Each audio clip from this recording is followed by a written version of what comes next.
This video illustrates what a typical day is like for a Tennessee HealthLink provider. The Tennessee HealthLink care team includes a HealthLink administrator, a clinical care coordinator, and case managers.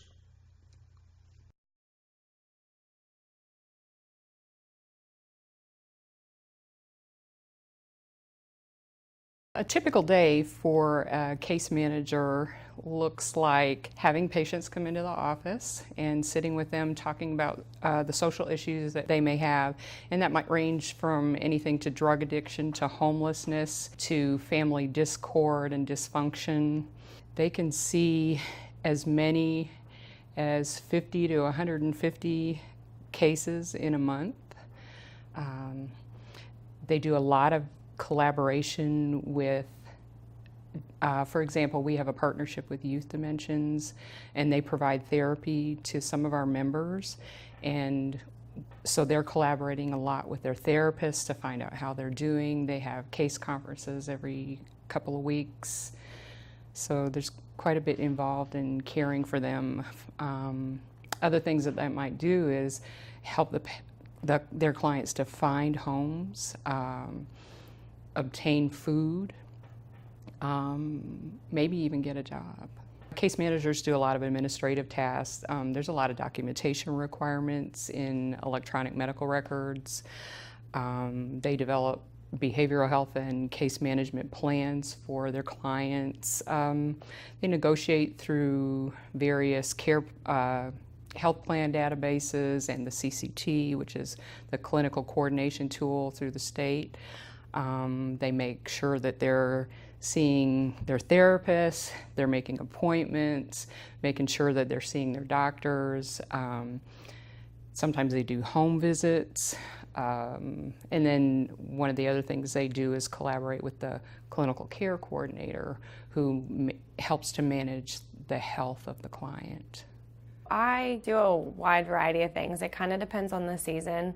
Now that school's starting back up, I will primarily be working a lot within the schools. I go and see my kids, usually starting around 8:30, give them enough time to kind of get started, and then I see as many as I can in that day. I typically am with clients for about 30 minutes to an hour, just depending on what it is that we are covering for that day. And so I usually am done around 3:30 with my school visits. I like to start all my cases with calling. I think that it's more personal. I prefer that as a method of communication. If I know for sure that it's a cell phone, I also try and send my parents a text message to see if I can't get in communication with them through that. Sometimes I have to go to the office if I know that a child, or a parent for that matter, has an appointment scheduled at the office that day. I might hang out and see if I can't catch them either just before they go in for therapy or right when they get done. They're also there for medication management. Some of our kids and adults don't do therapy, they just do medication management through the office. And then when I'm working with my children, school's a really awesome resource for me because I can go to the school and I don't have to worry about coordinating an appointment with my parents up front. As long as I've got a consent form that's been signed, I can go and meet with my kids at any point during the day.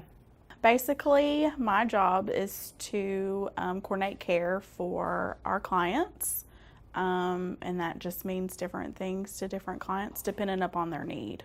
Some kids definitely need more physical health services, so I'll link them to like PCPs to get primary care checkups done, and some kids need more intensive services at school, so we can do IEP meetings and things like that, and just different things out in the community, to even help with parents that need help with their child. So one of the main things that I am pretty good at, I like to think of, is engagement. So I'll kind of rope them in from the get-go and just explain our services and just be sure that they're on board from the beginning with what kinds of things that I'll offer and our agency offers, just to make sure that we're all on the same page. That way there's no surprises, and then continuing engagement throughout the whole process while they're in services with us. Definitely a big part of that is building rapport with our clients, and being there when you say you're going to be there, and helping them through whatever kinds of issues that they need help with. So the care coordinator's typical caseload is 60 to a caseload. However, that number can fluctuate. They could have more dependent upon the need of the client. They may have a little bit less if they have a lot of intensive need cases, but typically average is 60. For the cases that they do have, we engage them through phone calls, we engage them through face-to-face visits, we participate in various meetings that the client may be involved in. For example, a CFTM, if DCS is involved, we have school meetings. If there's school issues, we're involved in that. We coordinate with the PCP, other services that the member may be a part of. We coordinate with all of those other providers as well. Those responsibilities include really looking at the whole picture aspect of our clients. We really want to do a good job of integrating care, meeting with other providers, schools, and helping them meet their functional needs. Our services really vary from client to client. Any functional need that our clients have, we really try to outsource and find those resources that may help strengthen those needs. HealthLink is a great program because it really looks at the whole person integrative approach. It's not limited to one aspect of care. Any need that these families or individuals have, we do a great job of outsourcing and finding different resources to help meet those needs. That's one thing that we've really taken pride in, getting to know the other providers in our area. Let me stress that one organization cannot do this alone. It is a whole team effort. You have to go out, find other resources so you can meet all these different needs. I reach out to primary care providers typically by the phone. Usually I'm speaking to their medical records department. I don't speak too much with my physicians. We do a lot of referrals, and that's something that I tend to speak with our office staff about, and a lot of the times they'll send out referrals or requests or things of that nature. So we kind of tag team with the way that we do that at our office, where sometimes it's me calling, or if I can't get a hold of somebody, I might have to swing by the office, and I typically try and have a list of people that I need to get information on and kind of do it all at one time. The thing that we have run into most, I would believe, is kids not having their annual well child checks. So just, contacting the PCP and getting that scheduled, and even if they need transportation getting to and from those appointments, taking them and making sure the tests that are needed are ran, or and everything's kind of taken care of that way. We initially have struggled a little bit in the area, but we have overcome that, and I feel like that's more of a success for us. We now engage with PCPs on a monthly basis, sometimes a weekly basis, depending upon the need of the client. Some of us have built relationships with PCPs, and we actually go to the office on site and we do assessments there, we do cases there. Some of the PCPs are actually involved as part of treatment team meetings, so we really have seen an increase in that. We've really worked hard to integrate ourselves in primary care offices. We are actually working really well with one PCMH group in particular. We've actually have ourselves an office there where we do assessments on site. And from those assessments, we've noticed a need, and now we're actually able to provide parenting classes at that PCP office. Education is one of the challenges that we faced, but we were able to provide a lunch and learn session where we actually go in and talk to the pediatricians and explain all the different services that Camelot Care can offer and all the ways that HealthLink can benefit their clients.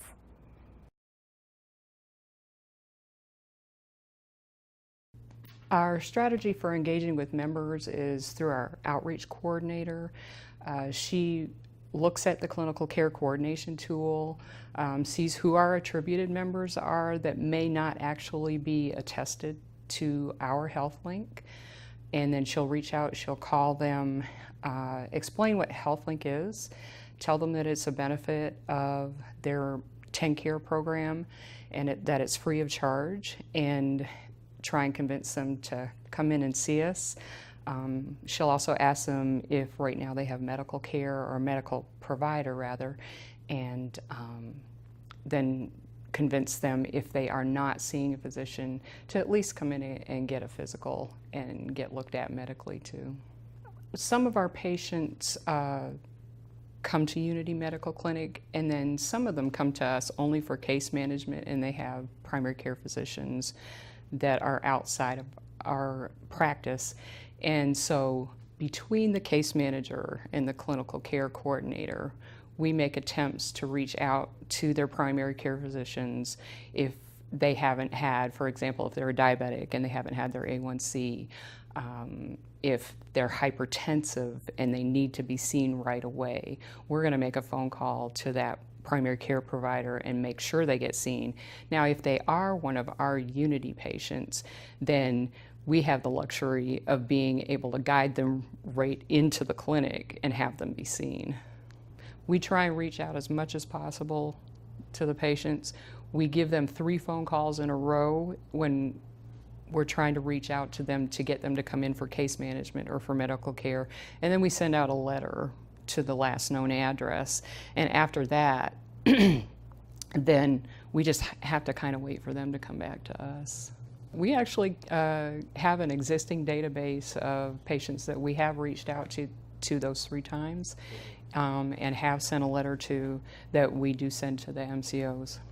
Whenever I'm starting, because a lot of people tend to be resistant to this at first, especially as an in-home. A lot of times people don't really like you kind of getting in their house, getting in their face, and those types of things. I really try and give a good overall view of what it is that we provide. I try and give my parents, because my primary population that I work with is children and adolescents. I don't have too many adults that I do care with, but I really try and let them know all of the things that we have to offer and all the successes that I have, because there are some people who don't believe in these types of services, and so if I can show them the success that I've had in dealing with some of my other clients, that tends to encourage them to pursue these services that we have.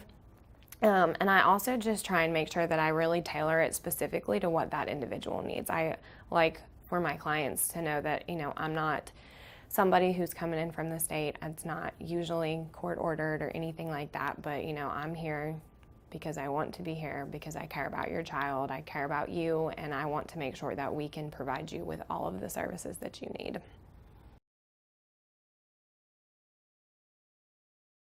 As a director, a typical day, I would be handling referrals for cases coming in for THL.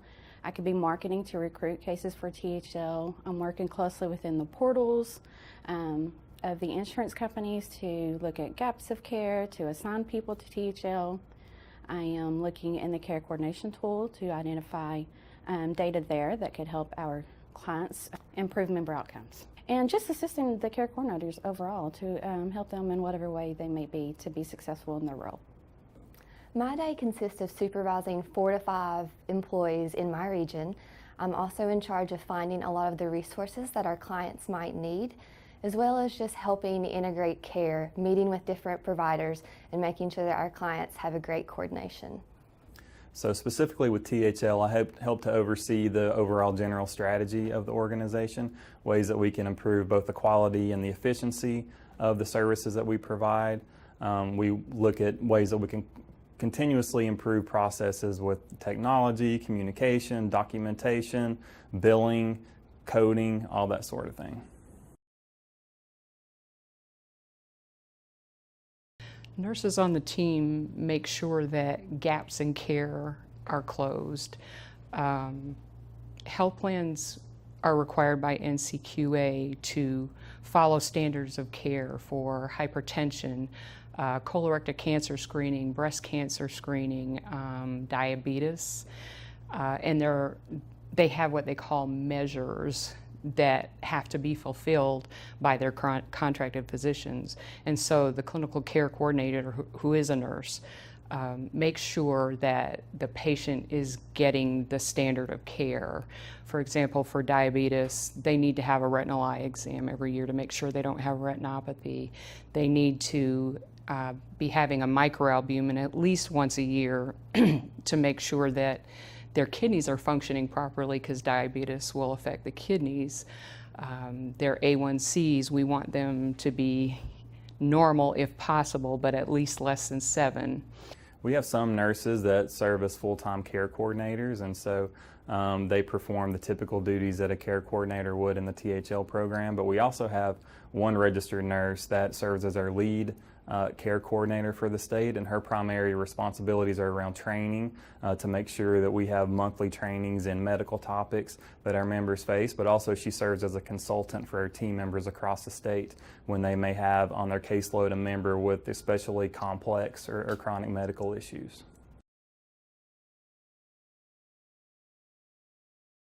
When the THL program first came out in December 2016, there was a lot of transitions that case managers were having to do from their previous roles into becoming care coordinators. And we believed all of those new duties, in addition to the potential increased caseloads that they were going to have, would be a bit overwhelming for them to add also the responsibilities of the CCT. So we made early on decisions that we were going to hire and develop a new role that would be kind of the master user for us for the care coordination tool. So we developed and hired a position that we call the THL Program Coordinator, and she is kind of our master user that mines the CCT for data and then utilizes that data to prescribe interventions for clients based upon the information we glean from the system. On a day-to-day basis, I would typically gather data. I would collect it from the care coordination tool. Monday, Wednesday, and Friday, I work with the hospital feed, and I disseminate that out to our different regions throughout the state. And typically I'll do a hospital data feed into one major hospital feed and send that out once a month. Whenever I send out our hospital feeds and the various data that I send out surrounding medical conditions or utilization of hospitals, I would send those out to each region. I would send them out to the team leaders, and then they disseminate it further to their care coordinators. And from there, they can get in contact with our various clients. They can collaborate with different PCPs and hospitals. Data is essential to what we do here. If we didn't have the data that I send out on a day-to-day basis or on a monthly basis, then it's almost as if we're floating in the dark. You know, our clients are out there and they need us. They need our information that comes from the care coordination tool and from our program that we use online. If we didn't have that data to send out, then essentially they wouldn't get the care that they needed. We wouldn't be able to collaborate with hospitals because we wouldn't know what's our top 10% of hospitals that are utilized. We wouldn't know what are the diseases that we need to target within our population, what PCPs we need to coordinate with. Currently, if you were to include our providers and specifically just the HealthLink team members, we're right at about 14 or 15 FTEs. Of course, we have many more staff than that's not focused strictly or assigned strictly to HealthLink. It takes a team effort. So the other staff that might be on board are medical assistants, front desk, receptionists, referral specialists, in addition to the required positions by HealthLink, cabinet administrator, clinical care coordinators, case managers. We also have added referral specialists, outreach coordinators, and then of course having registered nurses on board as well. For more information, please visit the Tennessee HealthLink webpage at the address on the screen. You will find key HealthLink documents, slides, and recordings from previous HealthLink webinars and materials from previous conferences.